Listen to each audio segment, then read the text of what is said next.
Hi everyone, and welcome to Club Live here at Club at 22, the Rangers podcast.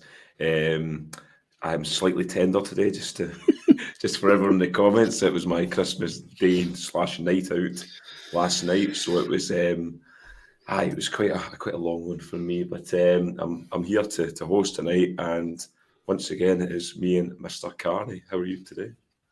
Better I'm than all right, me? mate. Probably better than you. My Wi-Fi is not doing very well tonight, so I apologise if I'm kind of jumping in and out, everybody. But the show must go on. Ali was hanging out of his backside, so I thought I better not leave him to do this on his Todd. So I'll come on and do it. But yeah, no, mate, finished up for Christmas today, off to the new year now, absolutely buzzing. A right good feeling when I finished today, and yeah, so the better when your team are doing much better than they were previously, anyway. But yeah, you're hosting tonight, mate, as punishment for going out and getting drunk yesterday. Yeah, it was a long shift. A long shift. We were out from about half two yesterday. I'll give a shout out to Alec, the taxi driver, who I get picked up in Finiston. I got a taxi in Finiston, was going on to Partick to Cota Jail, and he listens to the podcast and kindly donated his taxi to us. So that What, his was full very taxi? nice. His full Not his taxi, we full said. taxi, just the fare, just the fare. So it was very kind of him. But yeah, before we get into it, Carney, obviously, we've got as you can see down below me and Carney there, we have a live show at the Loudon Tavern, Friday the 19th. Tickets are £7, the link's below there. So there's still tickets available for it. So yeah, if you would like to tell or share, tell your friends, come along. It should be a great night on the 19th, just after the Copenhagen game, I think. I think Copenhagen's that week as well, so it should be good just before we start the proper football against Barton on the Saturday in the Scottish Cup. But yes, anyway, let's get on to Rangers chat. Carney St Johnstone, obviously we covered the game. We done a post-match, obviously, on it. Clement's pressure afterwards, he wasn't very chuffed in terms of a lot of the challenges going in that game. The one in Lundstrom in particular, he noted one in Kieran Dowell later on that he says Kieran Dowell was very lucky because he could have been seriously injured. Welcome to Scottish football, Phil. It's lots of hammer throwers here, isn't there? Yeah, I think it was the number 34, I think he was in the middle of the pitch for St Johnstone. I don't know his name, rudely enough. I don't know his name, but he was built like an American football player. He was an absolute tank. And I know exactly the one that he hit in Dill because it made an echo around the stadium. Look, we'll kind of go over it again. We've had a chance to see it now, and we've had a chance to look at the red card. It's a terrible tackle. It really is a really bad one. That's one that I feel should be more than just a straight red. It should have to go to someone else, and there should be an extended ban for that because he's trying to do him. There's just no other way around it. Professional football player to professional football player, you should not be doing that. He's absolutely left one in on John Lundstrom and tried to do him there, and that's out of frustration for St Johnstone as well, which in a weird way is kind of a compliment to Lundstrom because he's pretty much running the middle of the pitch right now under Clement. In terms of being a Rangers player, he's absolutely bossing the midfield. But the tackle's shocking. It really is. It doesn't get any better no matter how fast or slow or whatever angle that you watch it from. It's a terrible tackle. It really is shocking. And yeah, they were out. They were getting really frustrated. They've obviously been doing a wee bit better under Levine since he came in.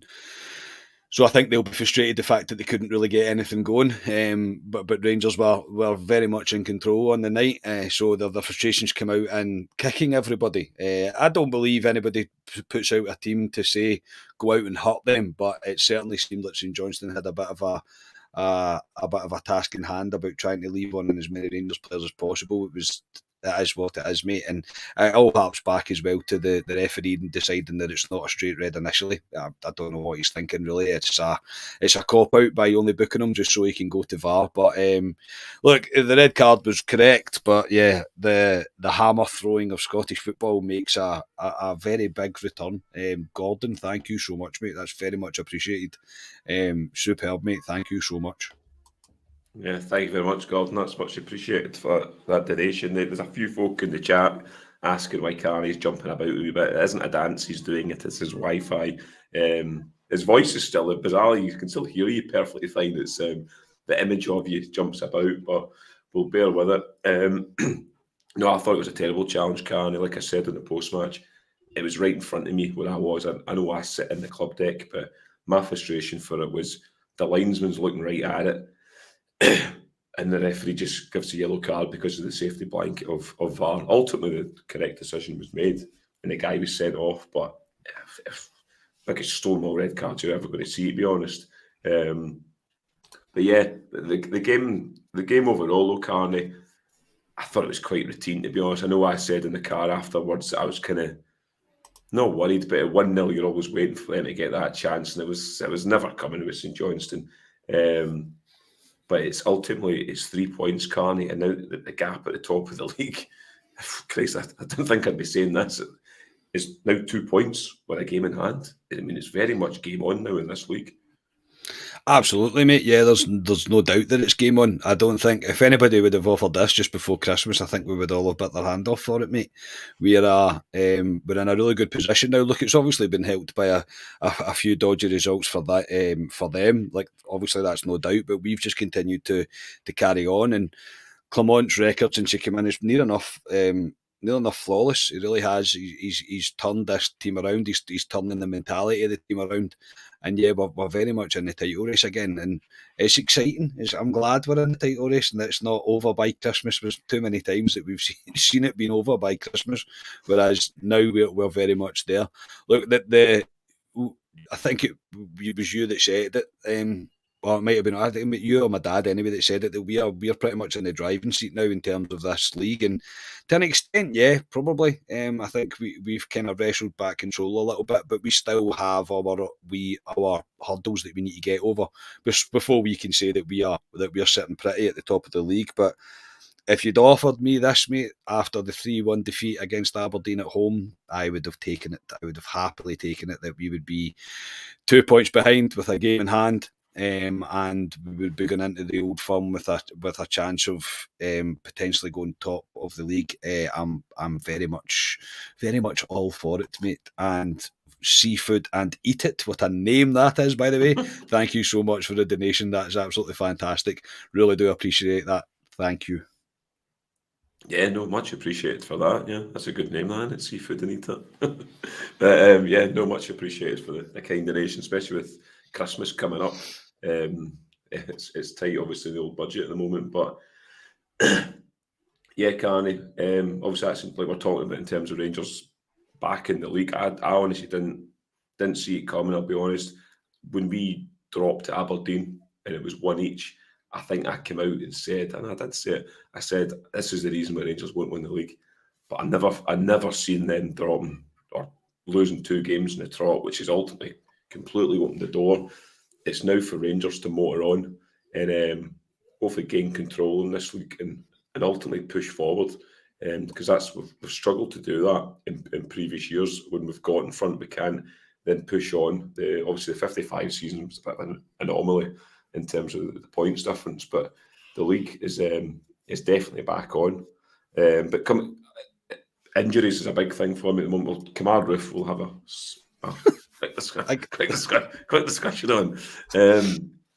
Yeah, we obviously said in the post-match, Carney, when he came off after 50 minutes, and everyone in the ground's looking at each other going,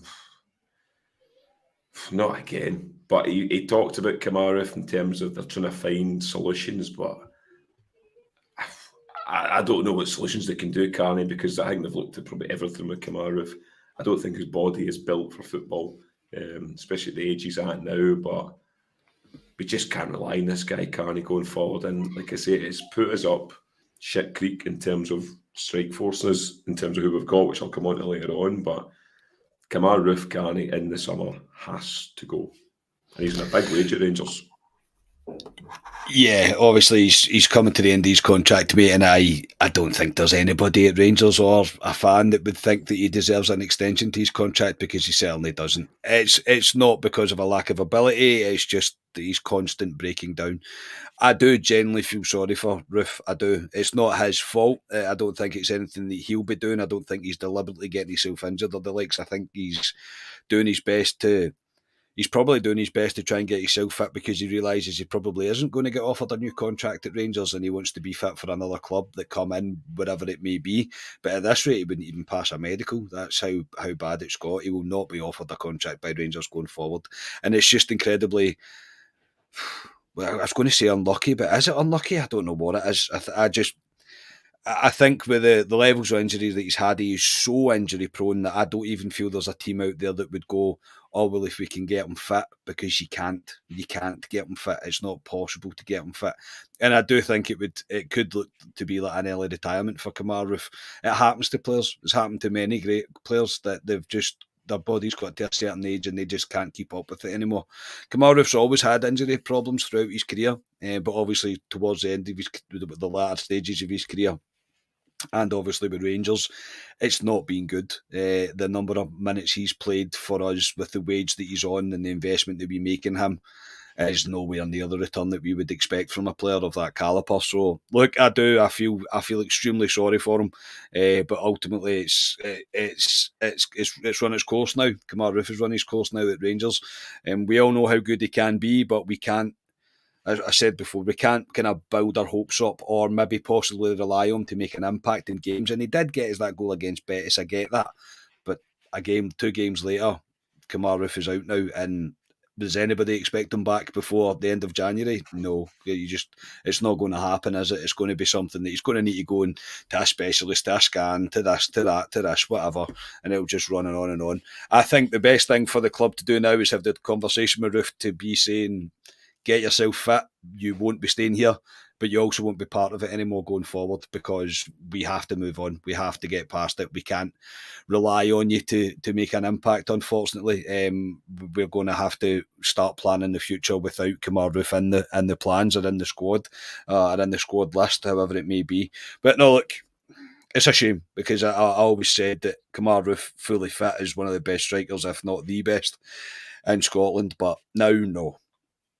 The time has just come to an end, unfortunately, and he will not be offered a new contract at Ibrox. Yeah, no, I can't see it, and it's frustrating because he comes back, Kamari Roofe, and usually scores big goals and big important games like he did at Betis there. And you thought maybe Kamari Roofe can do something going forward. He starts him. I honestly thought he started him during the week because I think he thought in his mind he's going to start Kamari Roofe against Celtic at Parkhead. I honestly think he was probably going to start Kamari Roofe. That's why he was drip feeding him into the team, and that was the first game he kind of started. So after him pulling out after 15 minutes, for me, can't rely on him going forward, and ultimately we'll need to go into the market in January and bring strikers in, which I'll come on to. But the injury list, Gary, which we'll keep on at the moment. The midfield at the moment is absolutely bloated at the moment, just like myself at the moment for last night. But I like that, mate. Well done. I like that. I like that. So I mean, I was just noting down who's out in terms of the midfield. So you've got Raskin who's out, Lundstrom's now out, Ryan Jack is out, Tom Lawrence is out, and Cifuentes is out. It's pretty much the full midfield is out now, Carney, and we're going for guys. Kieran Dowell, who's not a defensive midfielder, he's a guy that plays on the top line, or plays as a 10. And you've got Sterling, who again isn't a midfielder. He's kind of fallen into that position and he looks good in there, but ultimately he's a right back. So we are down to the extreme bare bones now, Carney. And there's 4 games between now and the winter break. It looks like it's going to be Sterling and Dowell is the 2 sitting in the midfield going forward. Who'd ever have thought that, mate? Who'd ever would have thought that? It's incredible. The injuries, we say it every time, like I think we were driving back from the game the other night, mate, and I said to you, I can't believe our injuries. And you were like, there's no other team in the world, like generally, and that without wearing a tinfoil hat, I think we're being serious there. There is no other team in the world that has the injury list that we do. The consistent injuries that we seem to get to players that are they're playing well. Look, I know Lundstrom's is not his fault. I know no injuries are a player's fault, but you get what I mean. It's not just he's pulled up in training or anything like that. He's obviously had a real sore one. I am not shocked, even if he's deemed fit. I'm not shocked that he would be left out on Sunday, because there's the Old Firm's far more important. But I suppose we can't look at it like that. It's got to be every game. The next game is the most important game.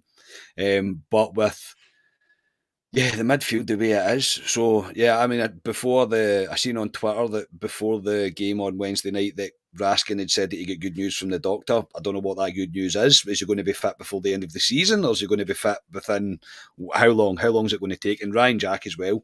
Where is he? Where's the update? What's happened there? Why has it got worse?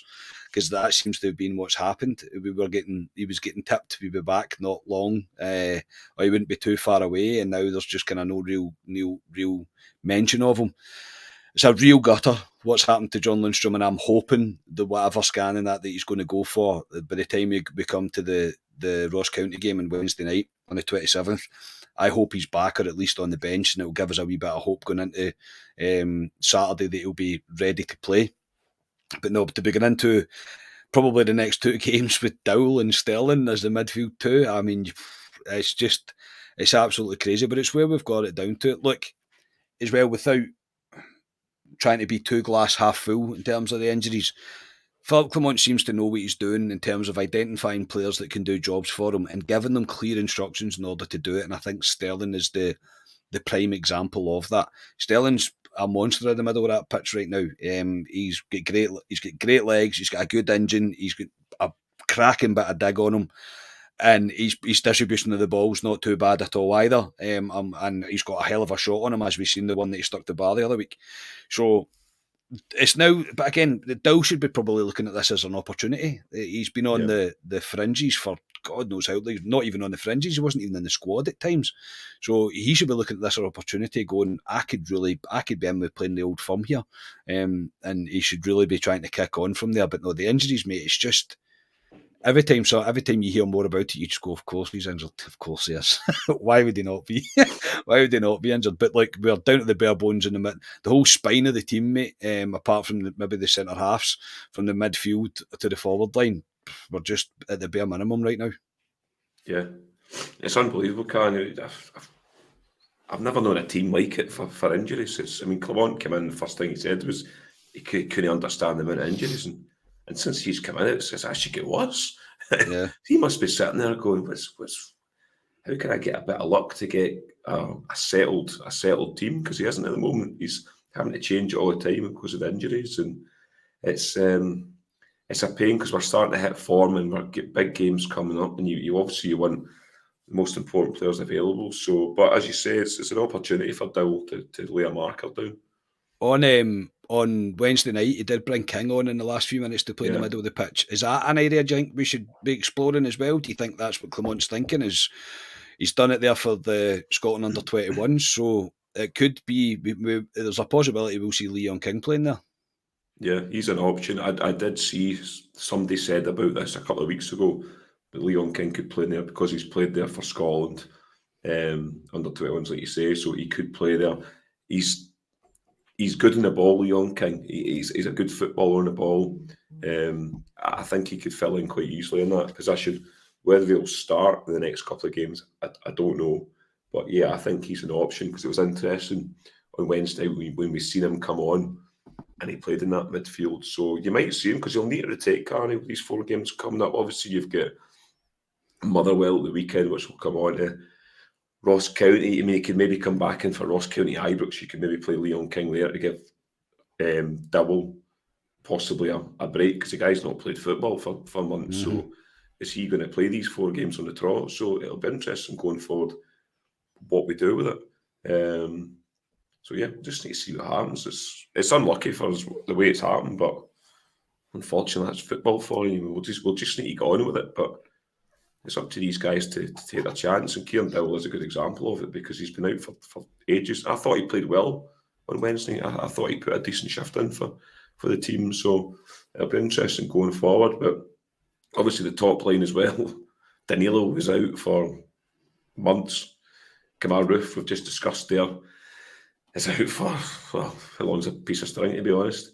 So the only guy we have up there, Carney, who was let's be honest, a joke figure at the beginning of the season, Cyril Dessers.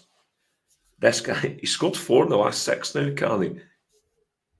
Well, we have to play him because he's the only striker we've got. I know you could play Sima through the middle and play Matondo out wide or whatever, but he's the only striker we've got. But he's starting to hit a bit of form now, Carney, and he's scoring goals now. I didn't think he was great against Aberdeen in the first half. It wasn't a great game, to be honest. I thought he was better in the second half. But I thought he was very good when he came on during the week. That's the best I think I've seen him, to be honest. I thought his link-up play was good. He took his goal well.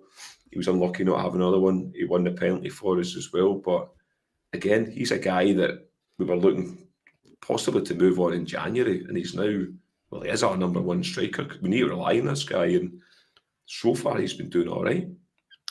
Yeah, look, and I always say it, mate, I want these players to prove me wrong. I want my opinion of them to change and for them to prove me wrong. We were all saying, if you go back and look in the archives of all the stuff that we were saying, we all said this guy is nowhere near it. We should be thinking about moving him on. I think every one of us on the pod said it, and we were all thinking that. But all of a sudden, under Clement, he's starting to find a wee bit of form. He's getting himself in better positions. His link-up play is getting better. The goal on Wednesday night was very well taken. Like, when I seen it back as well, and I watched the highlights back, I was like, that's a fantastic goal. The way he's about, I don't know, about 6 foot in the air or something when he strikes the ball, but it's a great finish, really, really smart. He read the ball really well, read the cross very well. It's a fantastic cross from Tavernier. And then to win is the penalty as well. We have to rely on him now. I think he's going to be the answer. I think time will tell. He's going to need to consistently build on what he started here, but I think you can see that he was obviously lacking some confidence, and now that he's started to score a few goals, you can feel him getting more confident when he gets the ball. His touch is almost getting better, and I think there's hopefully more to come from him. That's what I think we're all hoping for. I still believe when it gets to the transfer window, we're going to need a striker, at least one. I don't know if we maybe go in for 2. Depending on how long Danilo's going to be out for, because we really don't know how long that's going to be. But there's no doubt that we're going to need a striker now, with Kamari Roofe and Danilo both being out. I'm not for trying to put Sima through the middle, because I'm slightly cautious of what we might lose on the wing if we don't have him there. That's not taken away from anyone else, but the power that he has is clear to see, and his pace is fantastic. Matondo is fast, yes, probably the fastest player that we have in the team, but his power's not very good. He's not very consistent with his end product, and I think Sima's beginning to build on a kind of mediocre start, and it's kind of been getting better and better and better. He's going to be up and down in form, of course he is, but because there's also opponents that are going to now identify what he's doing, they're going to study him, they're going to try and keep him as quiet as they can, because he is very much one of the informed players for Rangers right now. So, no, look, it's the plaudits go to Clement and Dessers for this. I think the both of them, what Clement's doing with Dessers is clearly working. I thought as soon as he came off the bench on Wednesday night, he looked really up for it. Like, he looked like he was out to prove a point of how dare you start Roofe over me, even though he should have known that Kamari Roofe would get injured. But I think you have to give plaudits to Dessers, because I was for giving him a Kerrico bag over to Holland, mate, or to whatever, just to get him as far away from the club as possible. But he's one that I'm like, right, okay, you're beginning to settle in. I think it's 9 goals now for Rangers he's scored, I think now. So I'll take it, mate. I'll take it. He just has to continue to keep building on it. He really does. But no, it's you have to give full credit to him for really not giving up. And Clement's doing his best to pull the striker out of him that somebody seen in him one day. and the interesting thing, in January and February, the African Cup of Nations is on. And I've seen a few folks in the comments about it. He's in the preliminary squad for Nigeria, which is a squad of 40, which then gets filtered away down to a squad of 23 or something. Folk are saying he might be going there. I can't see him going to AFCON with Nigeria, because they've got a lot of better strikers, if you want to say, playing in big leagues for other clubs. So I can't see him making that squad, to be honest. But yeah, it's interesting going forward with Dessers, because he is the only guy. I was impressed with him during the week, so it's ultimately up to him. But it leaves now in January, Carney, we need to go into the market now and get some players. I don't know what you think. I think we need 2 strikers in January. I seen somebody say potentially sign one and maybe get one on a loan deal, because you've obviously got the Euros coming up in the summer, so the players that will be wanting to play football possibly available. But what's your thoughts on a couple of signings in January? For me, there's other positions as well, but 2 strikers for me is a must at the moment. Yeah, Iron Blue said, is this a good time to remind Scott that he said Lammers was our sign of the season? I hope I didn't say that.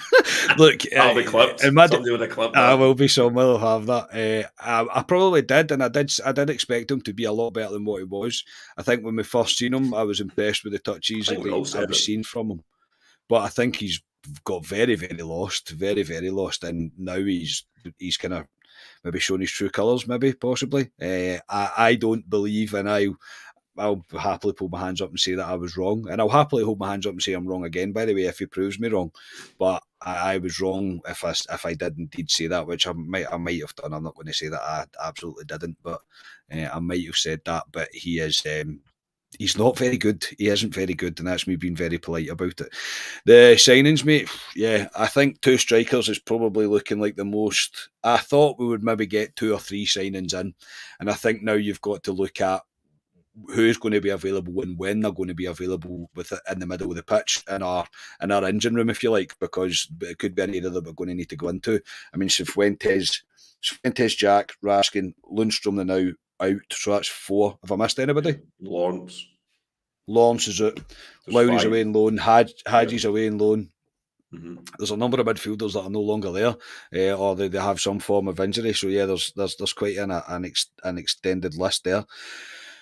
So yeah, I don't believe that Clermont will be doing anything in January. I could be wrong, but I think the way that the league's going right now, it'll be short-term fixes.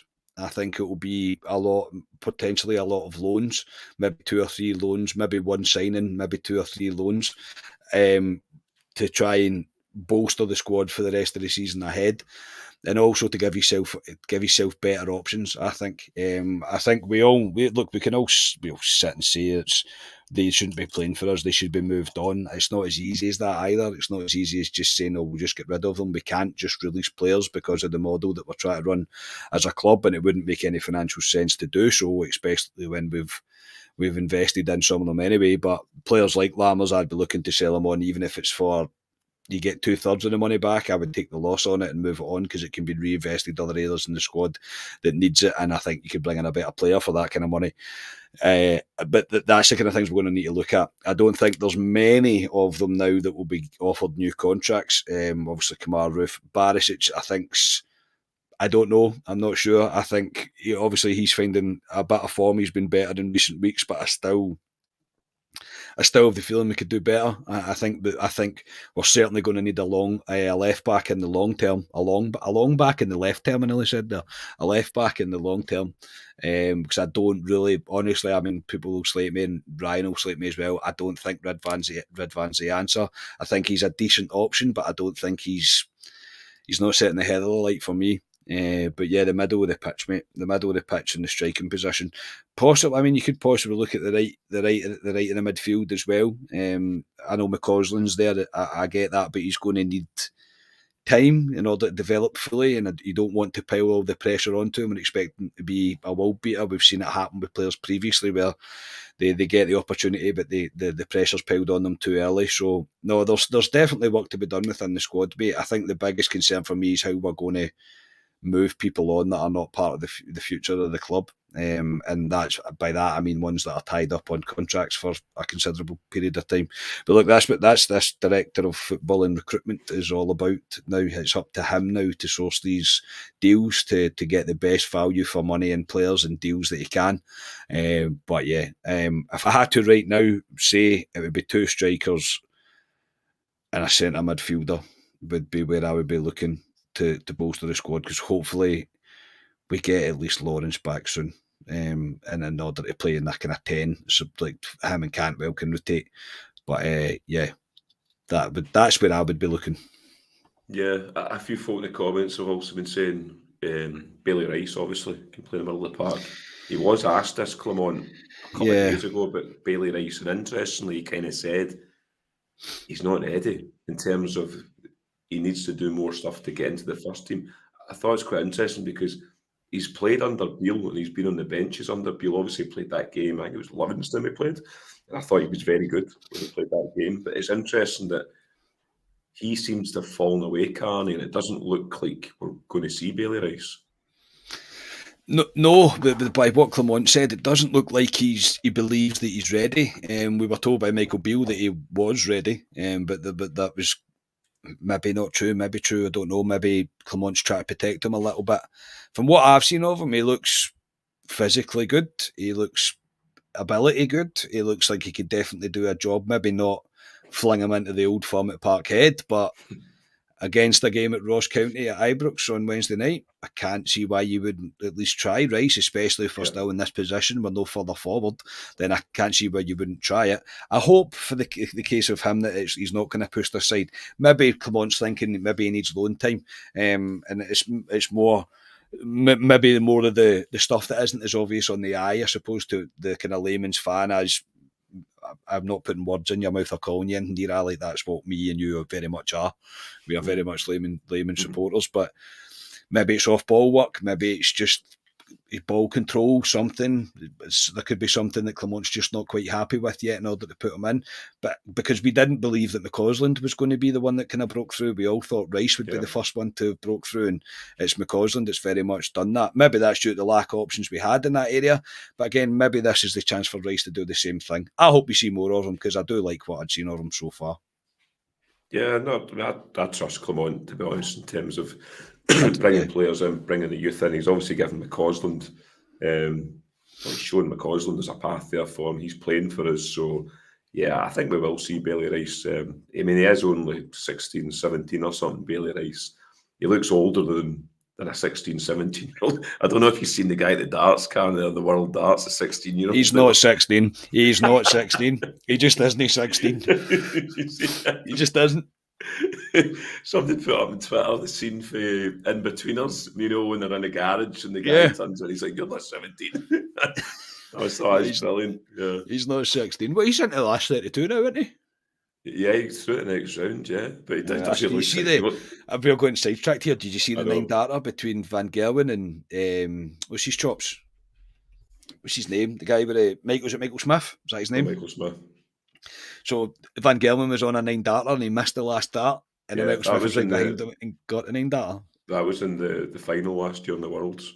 Oh, was it? Was that not? Was that? Oh, somebody's conned me on Twitter. It's the final. It was the final last year. But anyway, we're not here to talk about darts. I know. Darts sorry. Very good. People like darts. But anyway, let's have my favourite part of the podcast is, of course, time for a word from our sponsors. The season for a fresh cut is finally here with the sponsors of this podcast, Manscaped. The leaders in below-the-waist grooming have just launched their 5th generation lawnmower to help you avoid another silent night in the bedroom this year. Take care of your South Pole with Manscaped and watch it shine like never before. Get the best stock and filler of all by going to manscaped.com and using code CLUB22 for 20% off and free shipping. Mrs. Claus will thank you. Starting with the Lawnmower 5.0 Ultra, this is the crown jewel of the holidays and, dare I say, the best ball trimmer of all time.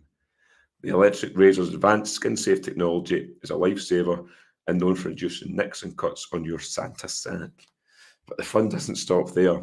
The Manscaped Beard Hedger Pro Kit and Handyman, which is my favourite, electric face shaver, and a must-buy Christmas gift for all the facial hair needs. Also save the day with the Weed Whacker 2.0 nose and ear hair trimmer, which is Ryan's favourite. Also take care of the chestnuts with Manscaped Boxers 2.0, featuring their signature jewel pouch to keep you calm, cool and collected. Get 20% off and free shipping with the code CLUB22 at manscaped.com. That's 20% off and free shipping at manscaped.com and use code CLUB22. Say ho ho ho to a well-groomed mistletoe with Manscaped. I love the Manscaped promo. Well, I considering you're rough as toast, mate, that was actually quite good. Maybe you should be rough more often, mate. It's the amount of gear I had to go through there, the 5.0, the hedge trimmer, I was wondering what you were saying there, the amount of gear. I was like, hang on, Alistair, what kind of programme have you what kind of podcast are we here? It's like you're revealing yourself to me here. The amount of products that Manscaped products, offer. yes, products. Yes. That's better. Thanks, mate. But yes, but no, thank you to Manscaped. As always, their stuff is genuinely really, really good. We're fortunate to get some stuff because they sponsor the podcast, but all the stuff I've had is really good. And if you are looking for a Christmas present, it is worthwhile, Carl. I mean that the handyman for me. I mean, I can't grow a beard like you boys, but the handyman for me is brilliant. It's a game changer for me. No, the stuff is great, mate. Honestly, even the wee nose near hair trimmer that we got, that's superb as well. Like all their stuff is just absolutely great, and they're constantly developing new products. And I'm delighted to announce that they're continuing into 2024 with us, which is absolutely superb support. I can't remember not being sponsored by Manscaped, mate. They've been so good with us. But again, I need to give thanks to everybody that's went and used our code. Honestly, if you use our code, you're supporting this podcast. Honestly, I can't tell you how much that means to us. We don't get like monetary value for you using your code or anything like that. It's not like that, but you using your code continues Manscaped to help support us. Genuinely, it's absolutely fantastic, honestly. So no, honestly, I'm not just saying it. Manscaped stuff is great, and I have used the code myself to buy stuff because the body wash stuff smells cracking as well. So I've bought body wash stuff and all that. So no, thank you, Manscaped. Thank you, everybody. Yes, thank you, Manscaped. I look forward to the next promo to read out when it's my turn again. So yeah, back to Rangers. They just announced, Carney, just a couple of hours ago there, that during the winter break they are doing a winter camp in Spain for the week, and they're going to be playing Hertha Berlin in a closed-door game. They have urged the support not to travel to this game because you will not get in the ground to see it, so not to travel. But it will be made available free. That's free, not for money. Free on Rangers TV, Carney. What's your thoughts on this away for a week in Spain, and obviously with this wee friendly in there as well? Yeah, I think Clement's doing it probably more for an assessment basis, mate. I think he's probably thinking, I'm taking everybody that's maybe potentially got a future here at the club, and he's going to put them through their paces. I'm not shocked that we're going away for a winter camp, mate. It's probably quite right that we do so. Closed door game. It's not every fan's going to enjoy that. It's a bit of I wouldn't have been going myself personally anyway over to Spain, even if it was to be. If it was to have been a ticketed match. But look, no, I'm looking forward to it, mate. I'm looking forward to it. It's the first time that I think Clement wants away from the constant having to do a press conference every 30 seconds and constantly asking the same questions. And it's more time for him to spend with the team all the time, and by that I mean they don't get to go anywhere or anything. It's you're all in the same place, and he'll really learn a lot about the squad. I think it's important for Clement to really get a full grasp of the squad, because it's been pretty holding on to your seat stuff since he's came in. It's not really let up. It's been constant. It really has been constant, and even with international breaks and whatever, there's been players away or whatever. So yeah, no, I'm not shocked that they're going to do it. Lucky them going to Spain in the middle of January when it's probably going to be miserable here. But no, look, it's important for the team. It's important for us to come back as strong as possible. And if Clement believes that a week in Spain with a closed door match and a training camp is the best way for us to do so, then who am I to say otherwise, mate? So no, it's an important thing, I think, for Clement to be doing. Yeah, and obviously when we come back, we've got the friendly at Ibrox against Copenhagen, which is one you could potentially do without as a fan, if you know what I mean, in terms of monetary stuff. Spending money in January. January is that 1 month of the year that everyone's tight for money. And yes, thanks very much, Glasgow Rangers Nation, and become a YouTube member. Much appreciated. As we've said before, that, mate. The green and the background we can't do anything about. Can't change it. Is, that's a thing for YouTube. But yeah, no, much appreciated. But yeah, we've got the Copenhagen game, which I'm interested to see. I'm ticked on the CC, so it came out my ticket time. But interesting to see who actually goes to that, Carney, because Copenhagen, they're a decent enough team, but I wouldn't say it's a glamour tie, if you want to say, at Ibrox. No, I always say, I'm not going, mate, and then I will. Do you know, I'm not going to that, and then I will go. Yeah, I will go. There'll be a lot of people that buy it for my Gers purposes, I would imagine, mate. I think a lot of people will be buying a ticket for that. How can Ryan be here? How is that possible? Ryan's on a Christmas night out as we speak. Yeah. He's multitasking, which I don't think he could do. I don't think he could do that either. No, I hope you're feeling better, mate. You must be since you're out on the Raz, eh?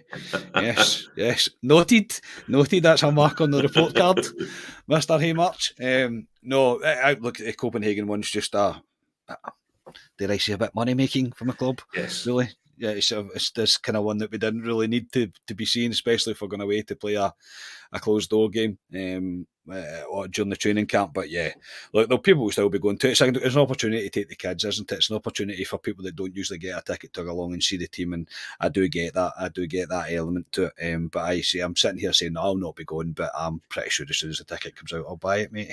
When are the tickets out for that? Next year? I think they're out already. It's come out of my account. They whipped out my account quite quickly. So I think they took it. Yeah, they're not stupid, Rangers. They've released these things and go, we're taking out your account. Yeah, Christmas Eve.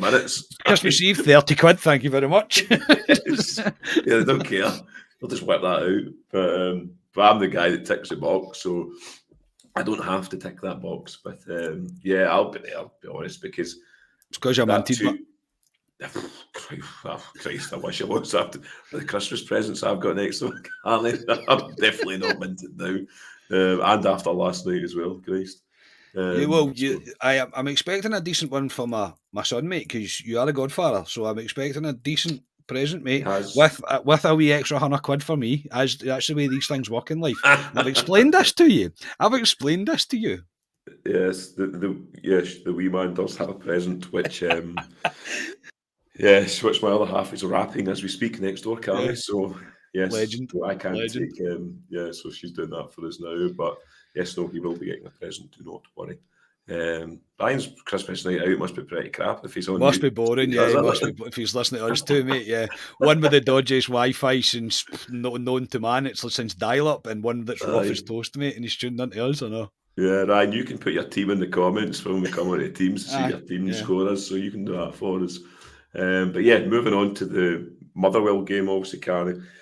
Play Motherwell on Christmas Eve, 12 o'clock on Sky. It was originally supposed to be 23rd, but it was moved for television, so it is now the 24th. That suits absolutely nobody. It suits no one in life, that. No, it's the only thing is it's Motherwell, so for travelling to it's not far. Yeah. If you're in Glasgow, it's 20 minutes away. So, and Motherwell's quite an easy one to get out of. So, but before I touch on Motherwell, he done the presser today, and obviously he was asked He was asked about getting mic'd up. I just wanted to speak about this quick before we speak about Motherwell. But Nick Montgomery, the Hibs manager, is getting mic'd up for Sky for the Edinburgh Derby, so they can hear everything he's saying. And they asked Clement, would you like that? And Clement politely basically said no, because obviously there's things he says during a game that he doesn't want folk to hear. But that's quite a bizarre. I don't know if you heard that today, Carney, but that's quite a bizarre one in terms of getting mic'd up, especially in Edinburgh Derbies. Imagine an Old Firm where they were mic'd up and you could hear them. No, I think that's a terrible idea. I'm not going to lie. I don't think that's... Because, I mean, unless he completely forgets that he's got the mic on, then you're not really going to get what he would be normally. Do you know what I mean? He's going to be a bit more well-behaved. I'm not surprised Clement's saying no to that. I wouldn't like myself to be mic'd up at a game, put it that way, because people would realise...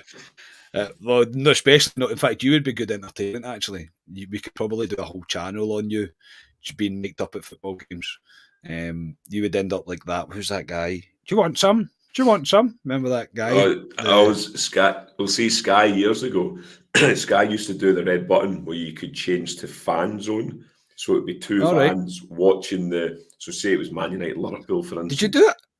No, but I'm just saying there would be like a Man United, a normal punter would be in there. But alternative commentary or something it was called. I thought that was brilliant when they did that, because they're just going tonto at each other. Yeah. But no, I would be entertainment. I do agree with that, because I can't keep my mouth shut during a game. I was going tonto during the week, especially that linesman when when John Lindstrom gave his tackle. But I just thought it was an interesting thing because obviously you hear about referees getting mic'd up and stuff in terms of the rugby, they're all mic'd up, but in terms of our manager getting mic'd up, I wonder where Sky's going with it. Is this a thing they want going forward? Either that or it might be I was going to say an Amazon. At Hibs, it's not going to be Amazon, is it? It's going to be Satanta or something. They're doing a reality show on Hibs. No disrespect to Hibs, but no, look, I don't know where they're going with that. It's not.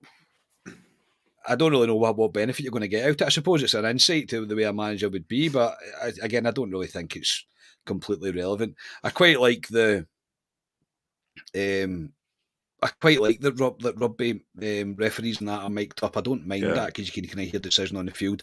And obviously, it happens in American football as well, where it's quite clear what's happening, and they can act. Well, that's if you understand American football. It's quite clear what's happening. But I think, as in terms of referees for Scotland, I wouldn't be opposed to it because you know what it's like. Some of the decisions are absolutely baffling. They really are. Imagine listening to them saying why they gave a decision. I know, like, even given that booking, he must have turned round to one of the players and said, do you realise I've gave a booking here because if it's a red, I'm going to go to VAR and I'm going to send the guy off, because what other reasons does he have for not sending him off? It's as clear as you like that. So it would be interesting to see Scottish refs though. Willie Collum just shouting at everybody saying, do you know who I am? I am Willie Collum. You don't talk to me like that. It's my show. It's my ball. It's my ball. Yeah, I think that's more of what it would be like. But interesting they want managers. Look, we'll see what comes of it, mate. I suppose it creates a wee bit of, what's the word I'm looking for? A wee bit of hype around it. People will tune in just to kind of hear that and see what it's all about, I suppose. I'll tune in to watch it just out of interest of what they actually show in terms of what he says and stuff. And there he is, the main man himself, all the way from Texas. Thank you very much, Justin Moore. God bless America. Fantastic. You have a good Christmas, so Justin. Mate.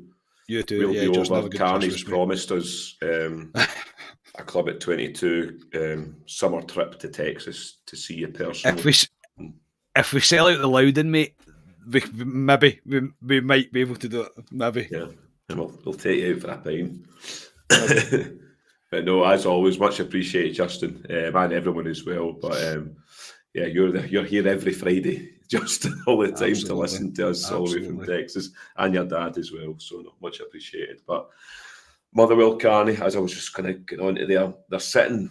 I was looking at their form today, Carney. Terrible, to be honest. They started really well under Kettlewell, but they're sitting 11th in the league. They've had 4 draws in their last 5.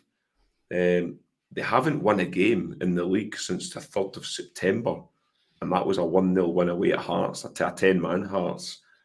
We beat them. The last time we played them was at Ibrox. We beat them 1-0, and Dessels actually scored away back in September. But Carney, I don't know what your thoughts are going into Motherwell at Fir Park. Like I say, when Kettlewell came in last season, he got a tune out of them. He then got the management job, and they went on a really good run, Motherwell. But this season they started really well, but they've fallen off a cliff, Motherwell. I know I think they got a point at Parkhead against Celtic. But what's your thoughts on Motherwell on Christmas Eve? Yeah, again, I've seen people in the comments saying about my internet. I'm sorry, I can't fix it. I've been trying for an hour before I came on to do the pod. I'm trying. If I'm breaking up and it sounds terrible, I do apologise, but I couldn't leave Ali on his own because he's literally hanging. He's burst. So I couldn't do that to him. So I'm sorry. It's something that my internet provider will be getting a very strongly word lettered about, but they definitely will be, because this has been happening now for a few days. So I'm sorry. I'm really, really sorry about it. Motherwell, mate, look, we're at the stage of the season, mate, where these games are now beginning to take their toll on the team in terms of the players that are fit anyway, and it's a lot of football they've played recently, and again with 4 more games still to go before we even reach the winter break. There's no let up yet. For me, mate, this is just win the game. Honestly, it is. I don't really care how I know we've kind of rattled on at performances, and we do kind of contradict ourselves at times, and we go back on things that we're saying. But with the running that we're on, with the past week that we've just had, 2 massive wins. Again, you could arguably say the win against St Johnstone is massive because it was the opportunity to cut the gap, and we've not took that opportunity often enough when the chance has been presented to us, which we managed to do so on Wednesday night. So this one against just the same as me. It's just the same for me. Just win the game. The team right now deserve a bit of, what's the word I'm looking for? A bit of leniency by the fans, because we are very much down to the bare bones, and I don't think many can be really honest with themselves if they sit here and say, I expect Rangers to go out there and win 5-0 on Sunday. That's not going to happen. It just isn't going to happen. It might, but I don't expect it to happen, if that makes sense. I think all I want for Rangers is, again, I would take 2-0, again, easy Ozzy, a goal in each half, kill the game off, control the game, implement your game onto Motherwell, and we should be okay. Where are they sitting in the league? Did you say 11th? 11th.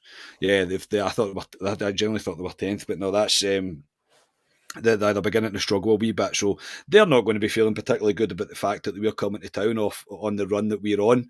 I expect a stuffy game. I expect pretty similar to what St Johnstone try to do on Wednesday night. Maybe not as sitting as deep, because they obviously are the home team, but I don't think they'll be coming to fully have a go. It'll be trying to contain Rangers, try and frustrate Rangers, and get anything that you can from set pieces or whatever else it may be. So no, I expect Rangers to win. Yes, I always expect Rangers to win, but I'll take anyone, mate. Honestly, I'll take anyone going into Sunday. Yeah, no, I'm the same. This period of the season, the amount of games we've got coming up, for me, it's not about performance. I know you want performances, but it's not. It's about just picking points up. And Rangers, I just want Rangers to pick up maximum points before we go to Parkhead, and then hopefully beat them at Parkhead. But just win Rangers. That's all I'm asking. I don't care how you do it. Just get 3 points. And we should have enough. I know we've got a lot of injuries and stuff, but we've got guys that are coming in, points to prove. We should have enough. We are in a good run at the moment, Rangers. So, yeah, I mean, the Rangers on 2 there.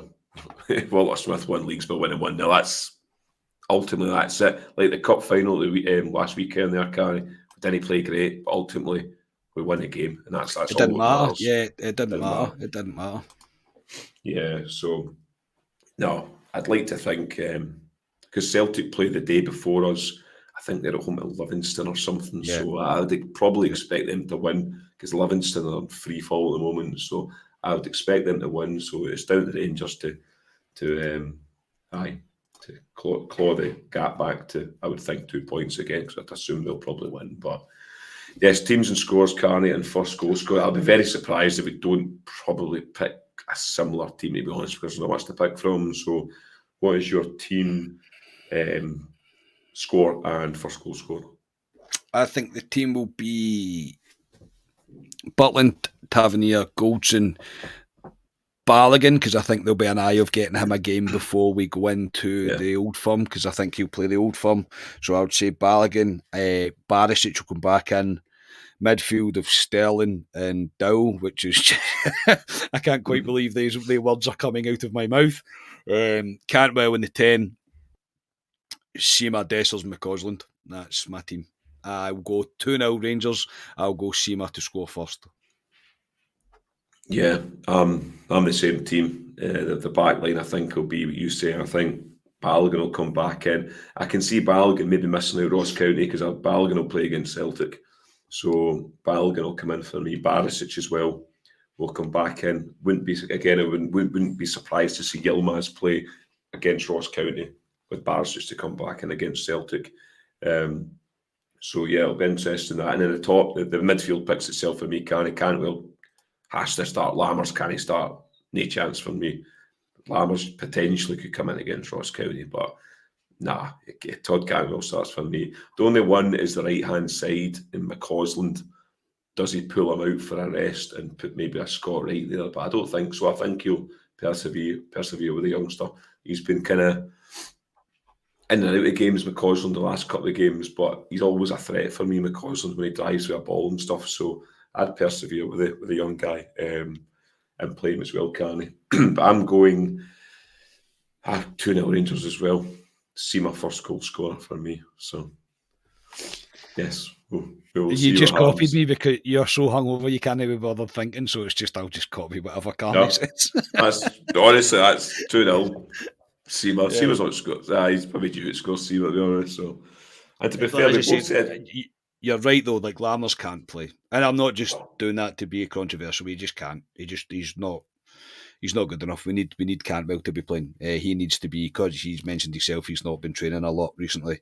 We need him to be fully fit for the following weekend. So no, we can't be seeing Sam Lammers lining up on Sunday. No, thank you very much. I'm not interested in that. And yeah, Scott Wright did do the presser today. I thought he spoke quite well actually. He was looking quite like, grr, do you know what I mean? He was looking pretty like, bulked up. He was looking like he's put on a bit of muscle. But I wouldn't be shocked if we seen Scott Wright coming in. But from what we have to pick, I think the team is what we've said. I'll not be shocked if that is the team. Yeah, I think the team kind of picks itself at the moment, to be honest. So. Yeah, just 3 points, Rangers. That is all they ask for Christmas Eve. Don't ruin Christmas. Don't ruin Christmas. Christmas Eve as well, all days. So, but we've reached nearly our point with the two of us here. I did think we might struggle tonight because it's just the two of us. And there wasn't a lot of huge news around Rangers to really talk about. But we've got there, as we always do. But before we go, as you can see down the bottom there, our live, as I said at the beginning of the podcast, our live show is at the Loughton Tavern on the Friday 19th.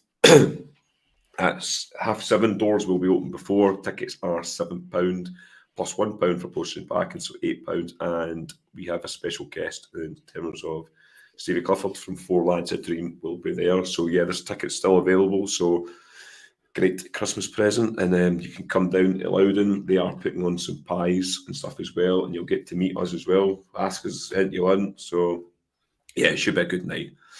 But before I go, I would like to thank everybody in the comments, everyone for the kind donations.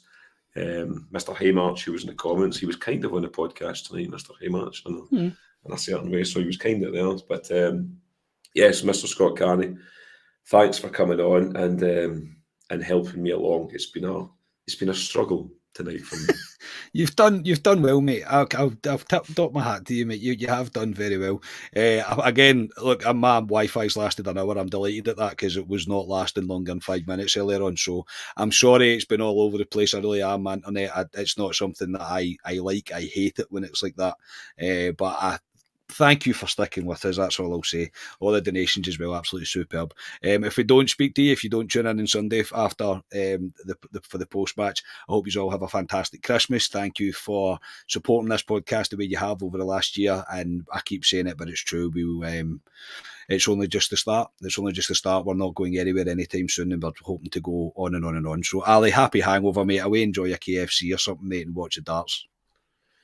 Yes, I'm actually getting a Frank's tonight. I don't know if you've ever been to Frank's. I've never been to Frank's. It's in Finniston. It's a pizza place, so we're going to get that tonight. So I'll look forward to that. But yeah, no, echo what you say in terms of if people aren't tuning in for the post match on Sunday, to obviously have a good Christmas and stuff. And thanks for the support over the past year on the podcast.